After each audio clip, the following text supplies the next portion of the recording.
Hello and welcome to VOP this morning as the week coasts to an end, the work week that is. My name is Moses Humphrey and working with me is Esther Nwachukwu. Our two stories in focus today are President Muhammadu Buhari requests to the Senate seeking to settle judgment debts in the sums of $556 million, 98 million pounds, 226 billion naira, with less than a week left in his to his time in office. Now, plus, EFCC begins mass probe of governors as they'll be stepping out of office in a few days. But will this be a probe on paper, or can the agency finally bite again? Well, sure, would like for you to be part of everything that we do right here on VOP TV by liking and subscribing to our YouTube channel. It's Voice of the People TV on YouTube and on other social media platforms. VOP TV Live. All right, President Muhammadu Buhari has asked the Senate to approve the payment of judgment debts awarded by different courts against the federal government.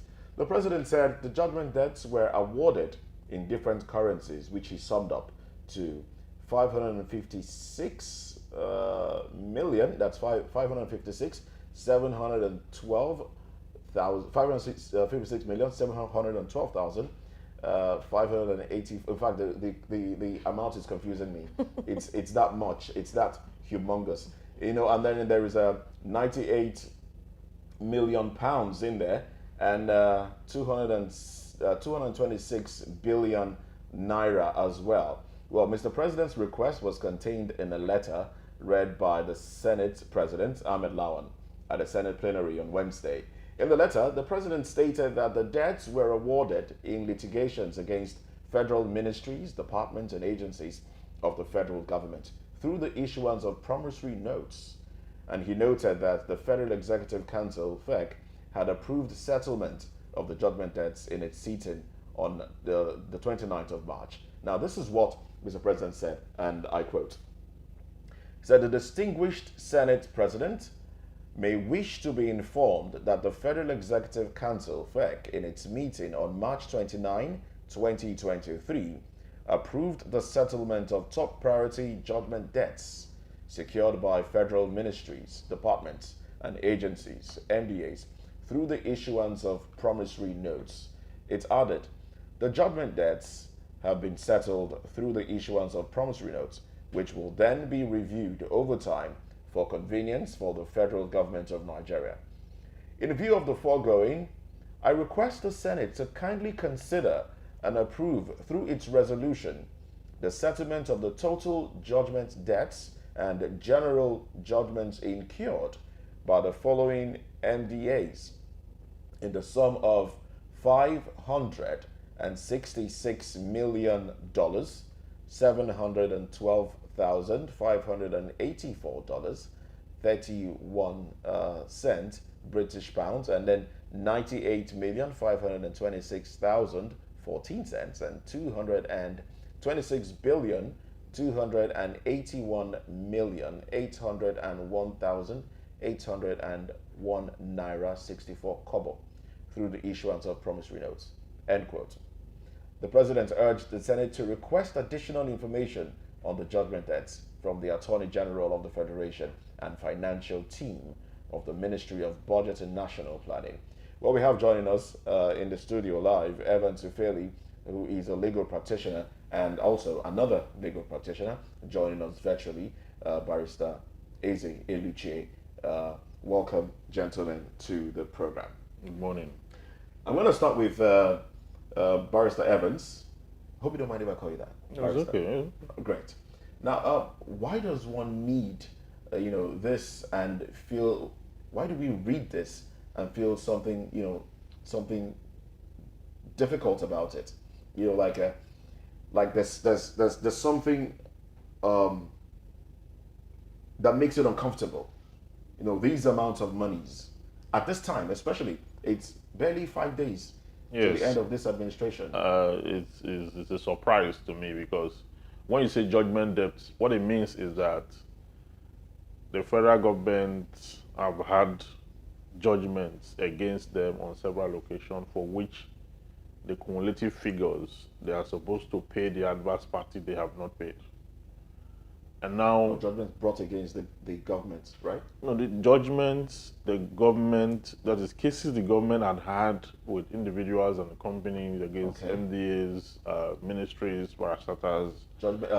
Government at all Governments, including EFCC, judgment against them. Okay. You know, police, judgment against them, judgments against the federal government of Nigeria. Now, those money judgments where court have said pay social amount, is what they are cumulatively bringing to the fore. And the president is saying that the National Assembly should approve it so that the federal government will issue promissory notes to the judgment creditors. That is the people who have got a judgment against, so that over time, the promissory note will be subject to date and timing, so that over time, they will collect this money through subsequent budgetary allocations of the federal government. Okay, but you see, that is the ideal. Okay, but it seems to me that there is more to this than meets the eye. We need to see these judgments. Okay, even though he has said that the Attorney General of the Federation and the Minister for Finance will provide necessary documents. Let's see these judgments. How many of these judgments do we have? Where are the judgment creditors? Okay, and how much is it in total? That is what the National Assembly should do. Now, can the National Assembly do that within these 5 days? Those are questions. So what have the president been doing all the while that he didn't bring this before the National Assembly? Because this is not something you can approve overnight. We're talking about millions of dollars, millions of pounds, and billions of naira. Okay? I don't know why there's now a rush, okay, so that you can have this resolve within 5 days and issue promissory notes. Is it possible that when most of these things are on the table, whoever it is that is responsible for having to inform the president about certain things, let's just say his chief of staff, whom has most of these documents with him, and he is supposed to give it to the president to look through and assent and pass it through? Could it be that possibly that wasn't done on time? Because it's surprising whereby you have 5 days to whereby your administration will be dissolved, and you're bringing such a request to the National Assembly to approve. Look at the money. It's confusing to actually call out the entire amount. Yes. You know, so the question now is, who are those who help the president to consider what is priority and then are not timely about it? As it relates to judgment debt, yes, I'll blame the Attorney General of the Federation. Yeah, because that is his seat. That is what, there's no judgment passed against the federal government that the Attorney General is not aware, because the Attorney General is a nominal party in every suit against the federal government. So if you are taking the federal government to court, you must join the Attorney General, because he's the chief law officer of the country and must be in that suit, otherwise the suit will be incompetent. So if he has lost all these cases, because what it means is that the federal government, the Attorney General of the Federation, lost all these cases, and court had pronounced judgment against the federal government. And since then, they have not brought it to the attention of the president for payments to be made. We are assuming. I'm assuming so. Yeah. Because you see, we have a lot of cases that have judgment against police, have judgment against some other law enforcement agencies. Okay, they will not pay. When you try to enforce the judgment by garnishing the account of the federal government, you are not able to garnish it, because the federal government don't even have specific account because of the remitter system, the TSA. So you are not able to find the account. So sometimes you are roaming about the place. But fine and good, it is good to offset debts. I mean, judgment debts. It is good to do that, because the creditor, okay, must reap the fruit of his labor, the judgment. That is the principle of law. But within 5 days, okay, when the same National Assembly is outgoing, and when... so it's expected that they should approve this before they step out. Yeah, that is what she's trying to do. But what it takes to approve it, they have to exercise their power under Section 88 and 89 of the 1999 Constitution, which is oversight. What do oversight mean? Oversight to mean they have to make demands for the documents. that evidence. And can they go through that in a few days? Can they go through that? Well, we also have Barrister Eze Eluchie. Now, Barrister Eze, good morning once again. Yeah, morning. Now, I had to, looking at the debts and then trying to convert it to Naira so that we get to understand how humongous it is. When converted to Naira using the official rate of the dollar, which is 460.78 Naira, and then the pounds as well, which is 574 Naira point 3 kobo for pounds. It all amounted to about 544 billion Naira. That's a lot of money. That's a lot of money. How did we come about this amount? And is it when, from what time to what time have we accumulated to arrive at 554 billion Naira judgment debts that the federal government is asking for right now? And where would this money come from anyway? Coffers of Nigeria. Yeah, thank you very much. Let me give an appropriate analogy of where we are now. Okay. When this movement came in, we enjoyed acute malaria. So somebody comes and says, okay, he's a good doctor, he's going to help the situation. And it comes. We have a problem with your audio quality. Can you hear it now? Is it okay now? Okay. Okay, it's more of a network issue. Please go ahead. Okay, so the analogy is this government can be said to have had malaria or acute malaria, and the government staff can take situation. We discover that the doctor himself comes to treat the malaria is sick, so he begins to abroad for treatment, and now leave Nigeria in the hands of undertakers who, because of malaria we had, not begin to sell our vital organs. They begin to sell our kidney, our liver, and our heart. That is where Nigeria is. And they're able to do it because they have invested in ignorance. Because if Nigerians are aware of the reality of our economic situation under this regime, all hell will be let loose. Like the figures you are mentioning, the debt you say they claim Nigeria had, which they have to the National Assembly 5 days to the end of the government. We know how this National Assembly, National Assembly, without even calling committee into committee, the House will approve of this request by Mr. President. So that is what they've been doing to all citizen requests. The $800 million for palliative is also what they will do to this one. And like your guest in the street nation, these are supposed to be judgment debt. You look at most of these sums are in foreign currency. These they are like debts that were owed to. We are get any appeals to the US or the government just say yes, so let's be that way and then go. I'll give you a quick example.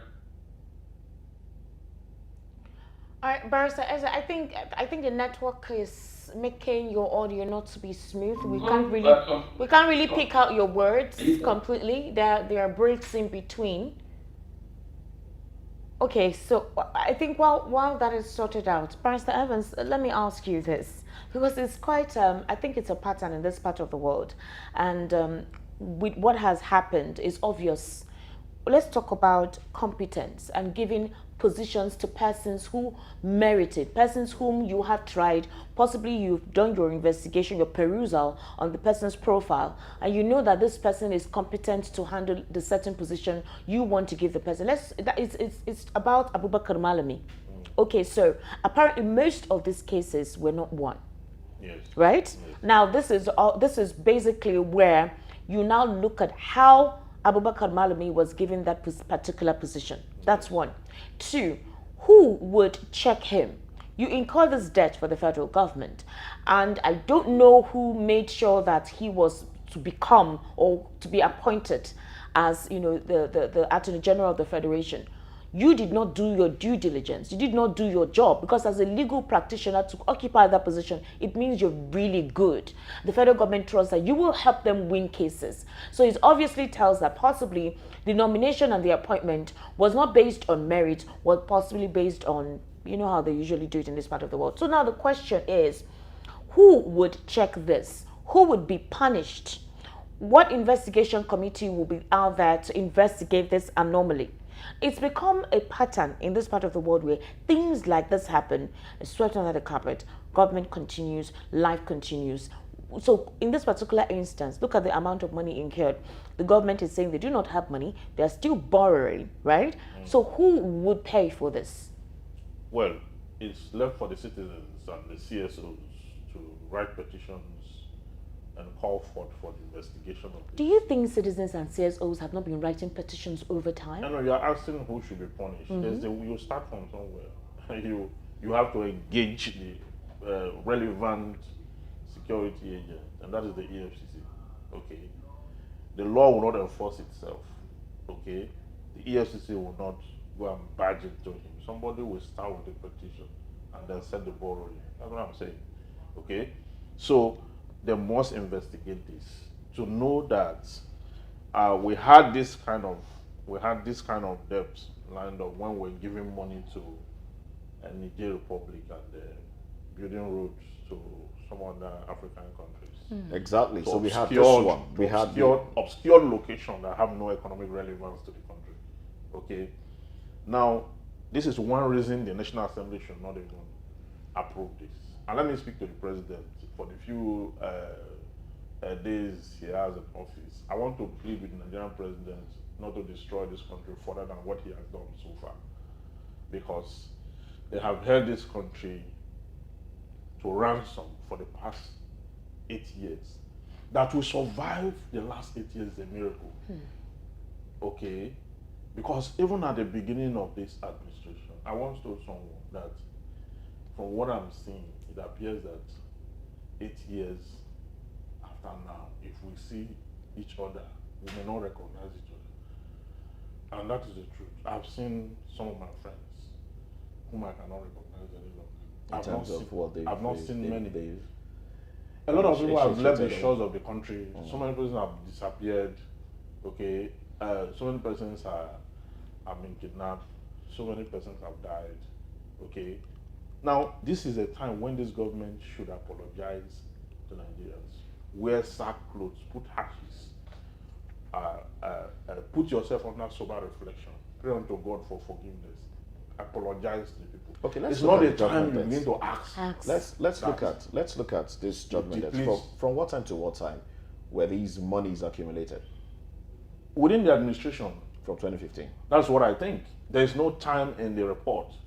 That is stated. In the letter he transmitted. He didn't state a time. Part of what the National Assembly will do by virtue of the oversight function is to ask this judgment from what time to what time do you acquire all this? Because I know that the federal government is actually owing a lot when it comes to they hardly will do that. But it's a good thing to pay, but how can you resolve this in 5 days? Now, Barrister Ezeluche said something. He said when these judgments were made and these monies, set aside for the government to pay, were they not appealed? Those are questions that the National Assembly will have to put forth. Because if you lose at the court of first instance and you are not satisfied, the judgment goes against you, there's a tendency you will appeal. And when you appeal, you bring a motion to stay execution. And when you stay execution, you don't have to pay the money. Will you be surprised? It is resolved on appeal. Will you be surprised if this is approved? It's 5 days, but would you be surprised if this? I will not be surprised. Before we talk about the approval, before we talk about how long do you think it would take to actually go through the papers, seeing that these are cases that go as far back as 2015? As a lawyer, how long would it take? There's a committee, National Assembly committee on issues. Pardon? There's a committee. Yes. There's a committee on judiciary. Okay. Whom this will be transmitted to. Okay. Then they will make a report to the plenary.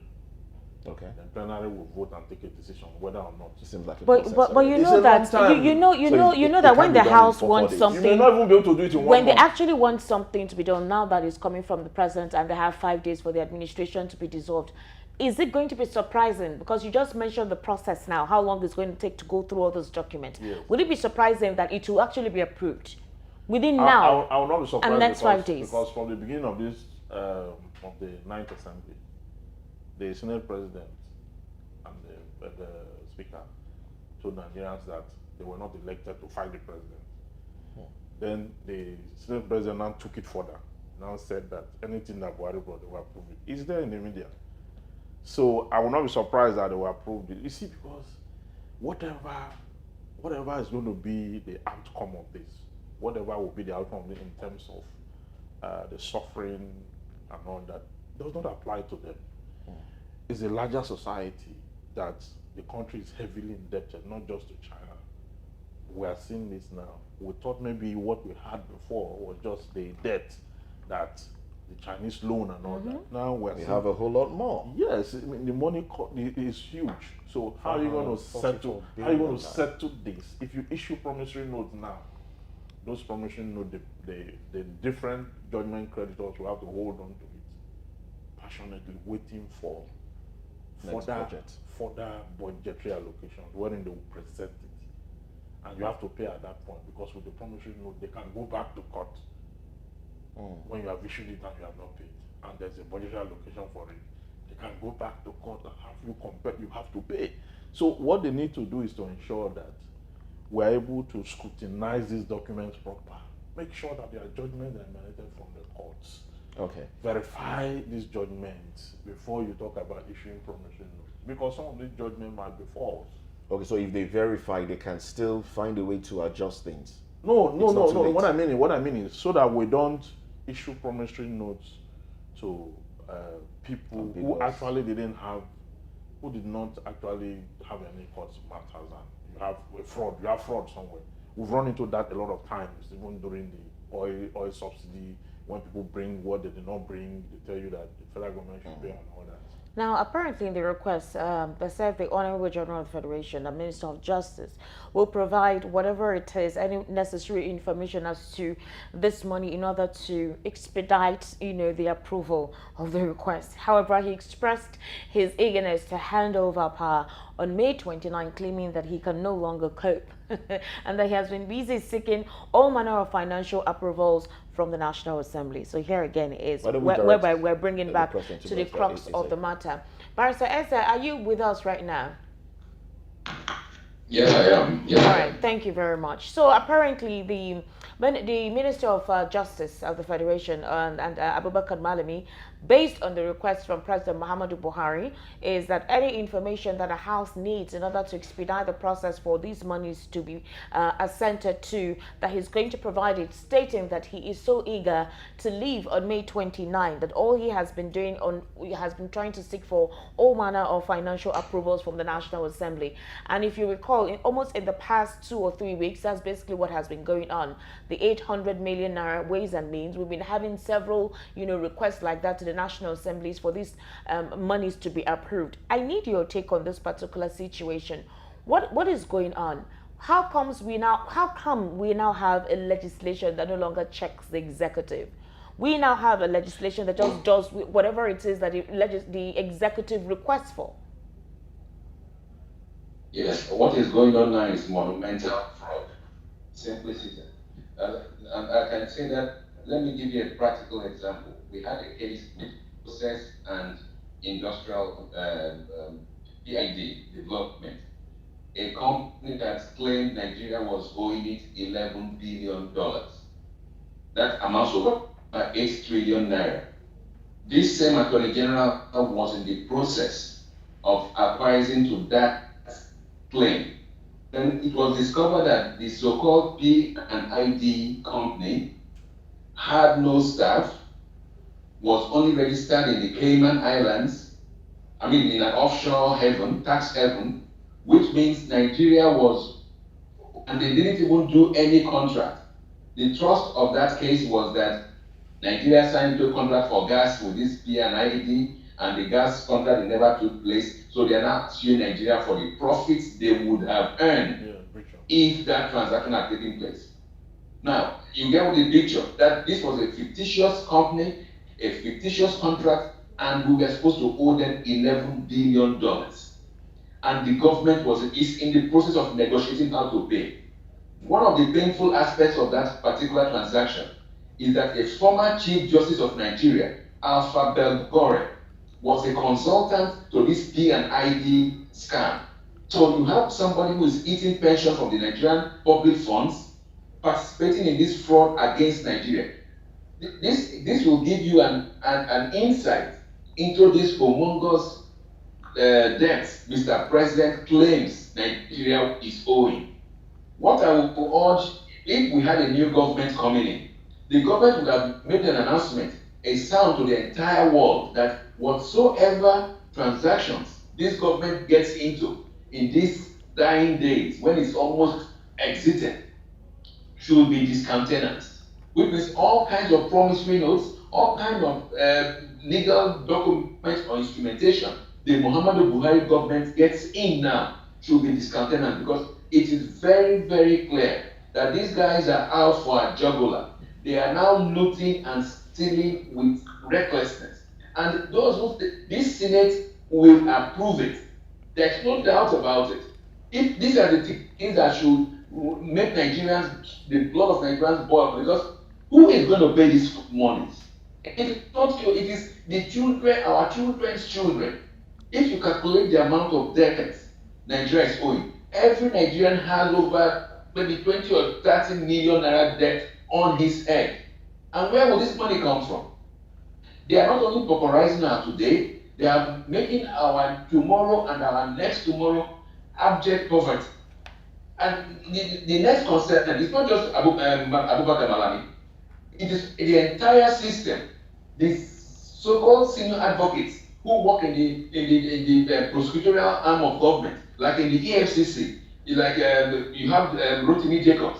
What are they doing there? And they keep on claiming they are pursuing criminals, when you are seeing criminality facing Nigeria and destroying Nigeria.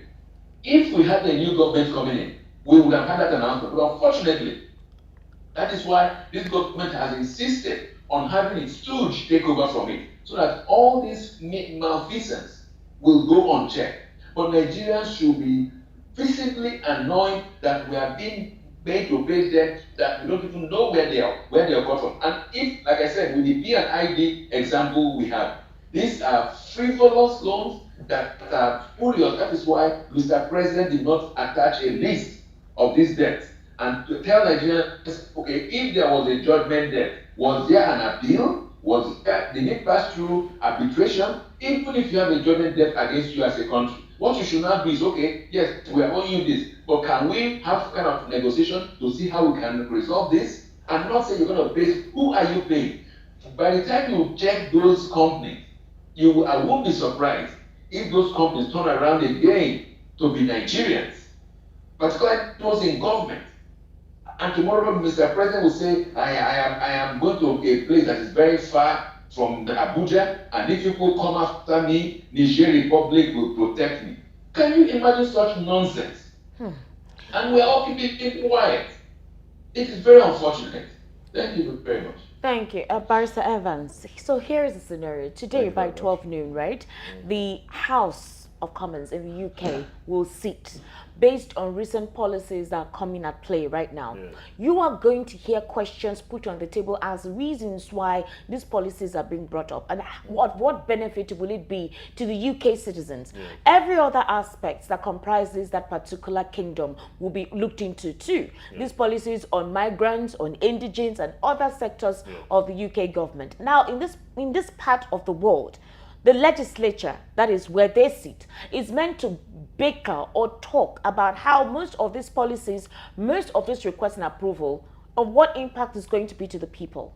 Nobody asks such questions. It's only when possibly these policies may directly affect them, that's when you see the House actually have such arguments. The question is, how long do we continue to seem docile or not to understand the importance that the people has over pointing hands at the legislature to say you are appointed there to represent us and not to represent the executive. Yes, you see, if it were to be in some other countries, by now the National Assembly would have been occupied by the citizens.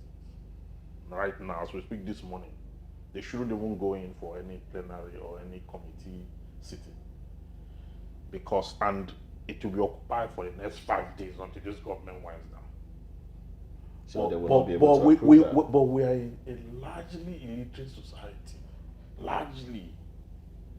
It is only when maybe there's something very striking, like they increase the price of fuel abnormally, or something, that is when we congregate and then we want to occupy places and make peaceful protests. We are supposed to be protesting this morning at the National Assembly on this issue. If we know the volume of the fraud that's going on, there's no way you will tell me that if they bring the list of those judgments, there's no way we will not find fiction within this whole thing. There's no way. So, and if the president can be pushed here and there and say, this is judgment, this is judgment, this is judgment, then he approves and then hand over a promissory note. And the National Assembly, they are very corrupt people. You see this thing they want to do now, that they want to oversight it, to look at it. Most of the time, they will now collude with the judgment creditor, the fictitious judgment creditors. Okay, and begin to approve it. I've seen that before. We did a case at the House of Rep, okay, a public hearing on a case I was involved in, okay. I know what we went through from these people that say they are representing us. They don't represent us. What they do is, they go there and they begin to demand for you to bring money for them to sit over public hearing. And if you don't do that, they shift it aside. So you have to. So they keep. So is it the same National Assembly that those who have those judgments, whatever it is, those who concocted it, will go back door to meet them and say, let these things pass. Then they will now do 50-50. Is it the cases that we do get judgment against police, when we want to execute them, we are not able to execute, we go to the committee on police affairs and all that, the National Assembly, to tell them that we have this judgment, we want it enforced. They tell you that we can help you to get it, but this is our goal. At the National Assembly, that National Assembly. And have you had to part with? Yes, that National Assembly. That's the National Assembly. That's the National Assembly that you are mentioning this amount of money. This amount of bribe them. You've also bribed them to get. No, I'm not saying I have bribed. I'm just telling you what lawyers go through. Okay. Every lawyer that is listening to me know what I'm saying. Okay. They will tell you that this is what you do. All right. Now, I want to ask this question. Let me direct the question to Barrister Eluche. Now, if approved, let's just say the National Assembly goes ahead to approve the monies. Can the incoming National Assembly revoke it?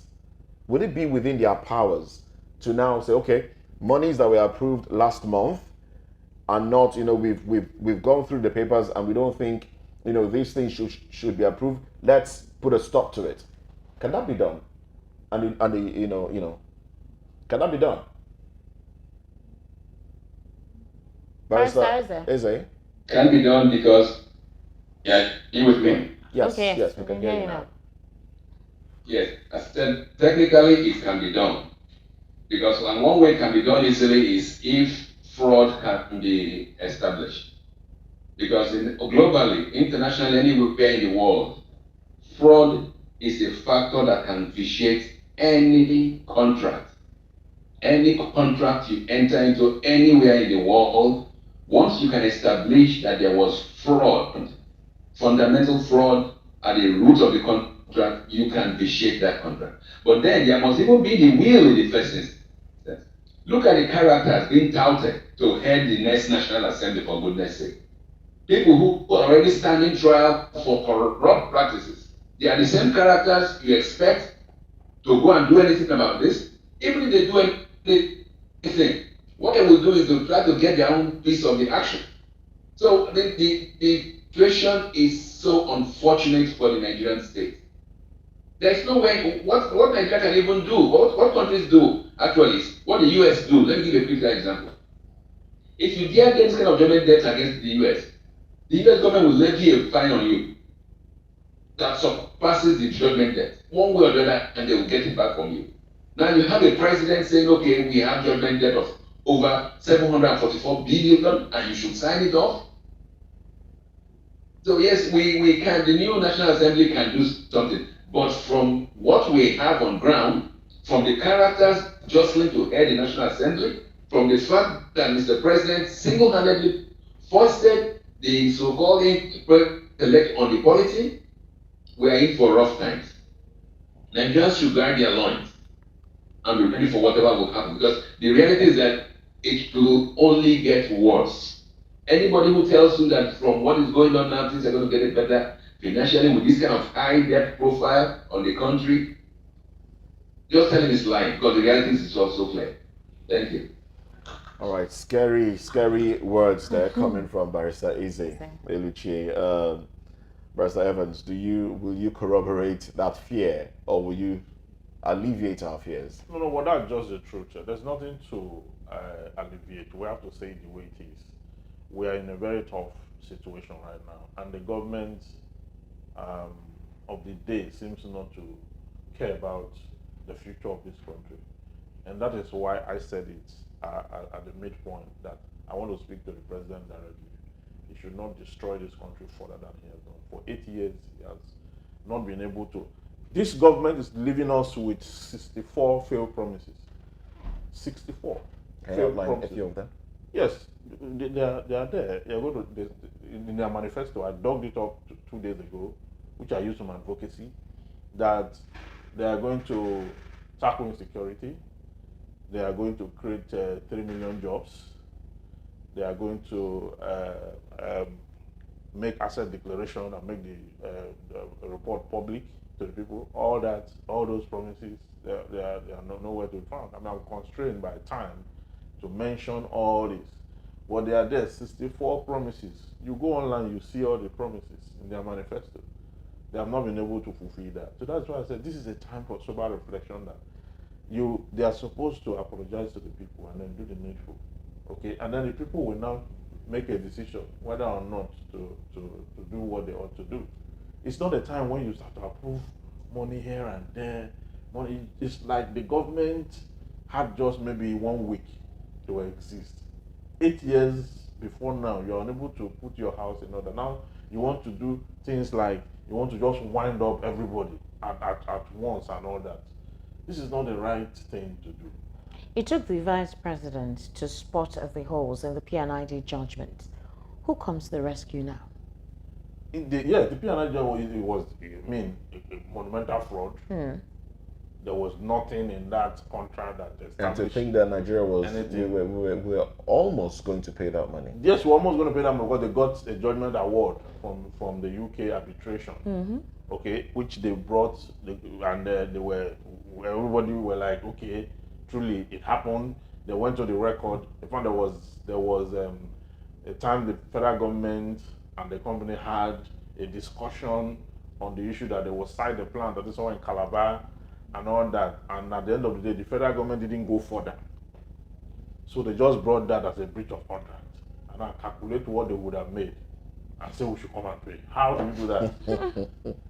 So, I mean, because Nigerians were also involved at the back end, the government was under pressure to pay, because people who were advising the government to pay were going to share from the money from the other side. So EFCC went into action before it arrested people. Some persons confessing they collected this, they collected that, to push this and that. Is it possible that the EFCC is told on the cases that they should handle, rather than they having the autonomy to go after cases they has scrupulous elements? No, not like they are told. They are independent. They can actually investigate. Independent on paper. Well, their role, they may be influenced. Okay. Let's not go too far into EFCC issues, because that's what we have on the other side. We'll be talking about EFCC being able to actually bite. So we'll talk about that. We just might have to keep you. I don't know that. I don't know for sure. But we must say a very big thank you to you for coming on the program. And also to Barrister Eze Eluchie, we thank you very much for joining us virtually. Barrister Eze, can you hear us? Well, up next on VOP this morning, EFCC begins probe of outgoing with just days left before May 29. That's the next conversation. And we're wondering, this probe, does the EFCC, is it back to biting and enforcing its powers? Oh well, we'll talk about this when we come back after this break.